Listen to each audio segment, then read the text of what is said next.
Well, I've been in this neighborhood, I want to say maybe like 7 or 8 years, but I've been a part of the garden for, I want to say about two, maybe even three now. I'm trying to think, but it's been an interesting journey.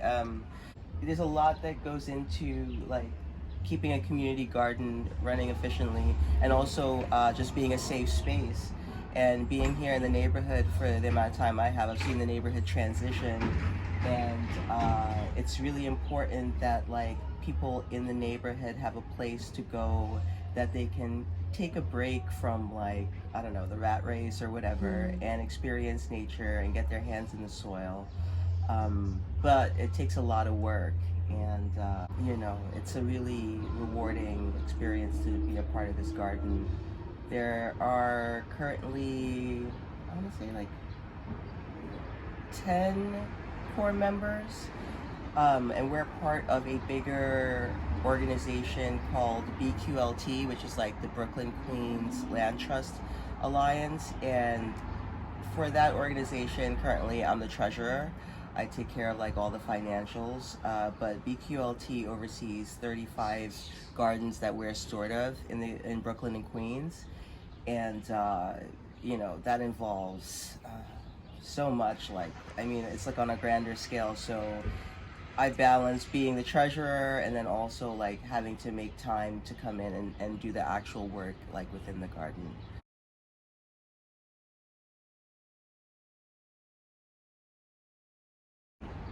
We do like events and workshops and different I don't know, I would call them workshops that kind of teach the community different aspects about farming and about soil. We have like the kids of members, or kids who just generally walk by when we have the gates open, and they can come in and learn about plants and how, yeah, just like the transformation of like their little faces when like they're able to like pick flowers or interact with the birds in the garden, or learn about like the different plants in like the various boxes. We've even had last summer we had one of the members, she is a teacher, and so she brought kids here to do like a plant program, and so they got to grow for house plants, they got to grow their own little house plant, and they take it up out of the soil and pot it, and then they get to take that home, and that relationship, because like you said, plants are like whole being, they're their own being. And so I think that like it's really important to instill that idea of like responsibility about taking something, about taking ownership, and having it be something that's available to you so easily, or just a resource that's available to you. Something like that can be so like pivotal in a child's life, in anyone's life, but especially in a young mind.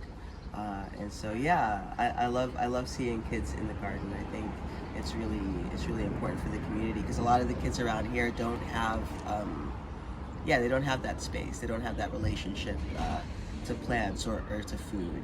They aren't like growing their own house plants, Right. They've never been to a farm or anything like that.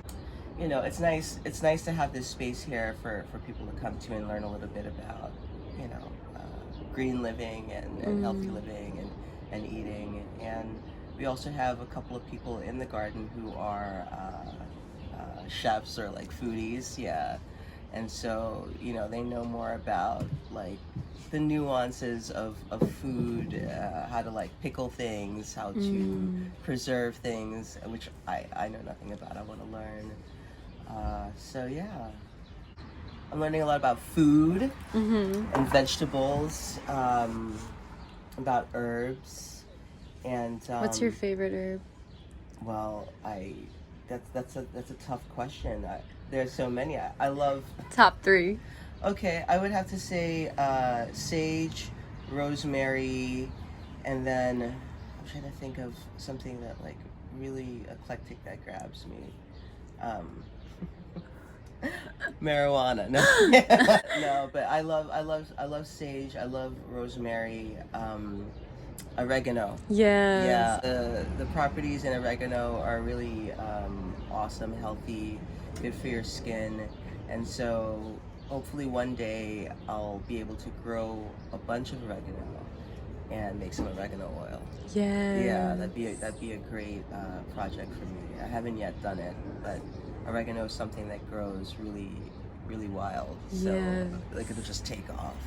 Yeah, so it's easy to grow a bunch of it. And it's also something that's pretty expensive, like the oil itself. Oregano oil is very expensive, and Mhm. it is like, it's one of those like naturopathic medicines that I feel like it would be great if people could know about its properties, and like I'm pretty sure it's antifungal. It is, yeah. Yeah. Antifungal, anti-inflammatory. You know, it'll take care of like infections and things like that. You ingest it if you feel sick, and it will help boost your immunity. Yeah, Yes. that's my experience with it because I take it, so that I know. And I just like rosemary as an herb just because it spices things up. I like that flavor. I like Italian cooking and cuisine, and I think it's something that goes really well on like roasted vegetables, you know, on pastas, and I don't know, I just like experimenting with it. And then what was the other one I said? Sage. Sage is great, just like spiritually. I don't cook with it much, except for if I'm making like a stuffing, you know, for like a holiday or something like that. But I like to make a smudge with it, Yeah. to burn it.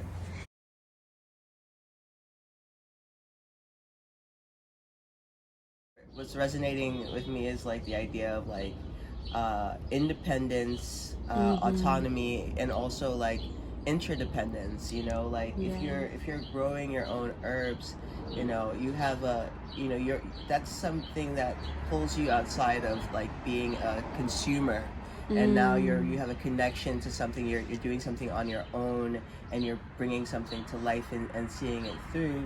And also, you know, in order to like go through that process, you have to like connect with like the earth. You have to like get your hands in the soil. You have to connect to something. So that's the interconnectedness and the appreciation for like the land, you know. And then if you want to grow on a bigger scale, then you have to like work with people, you know, like Iris was saying, the person who stewards this garden, who has been doing this for a very long time, is that you need the community to show up and like help, because you know, if you want to do something on a bigger scale, then you need bodies, and that's the interconnectedness. But there's something pretty remarkable about like growing, you know, that process you're talking about, like growing your own sage or growing your own vegetables, and that the sacredness of the things, and like and the cycle and the respect that you have for those things. You know, I think that if you get into the practice of growing things, like for instance, I I spend a lot of time. I spent like 4 months in India, and a month of that was at an ashram, and I worked on a tulsi farm that was just dedicated like just straight tulsi, right? And I learned so much about like I don't know what to say. Respect for the plant and the process, and like the chemical properties, and what the universe gave, you know, out from this plant to help people. And so we would start in the morning giving like a chant. They would chant to the tulsi, you know, and in appreciation of the tulsi, and to go out and do good work in service of the tulsi, so the tulsi can then heal people, you know, because it's an adaptogen. It goes into your body, and then whatever needs to be healed, it moves there, and it heals, you know, and it heals, it does the work. And so yeah, just working on that farm and just doing something just dedicated to like one thing, but so many hands, right, to make that happen, and seeing how that affects the world, I guess, like you know, because it's just like all that tulsi they take, and they press it and make it into different things, and then it becomes Ayurvedic medicine, and they push it out, you know, and it goes like all over the world, you know what I mean? And so the people there, you know, the way that they look at it is like they're so excited to what's the word? They feel privileged to have the honor to work with that plant. And similarly, yeah, I feel like, you know, it is a privilege in Brooklyn, New York, Bed-Stuy, like New York City, to have like green spaces like this to, you know, like, so yeah. So I volunteer my time, you know, to be a part of the board for the BQLT. Yeah, it's cool. It's so beautiful. Yeah, yeah.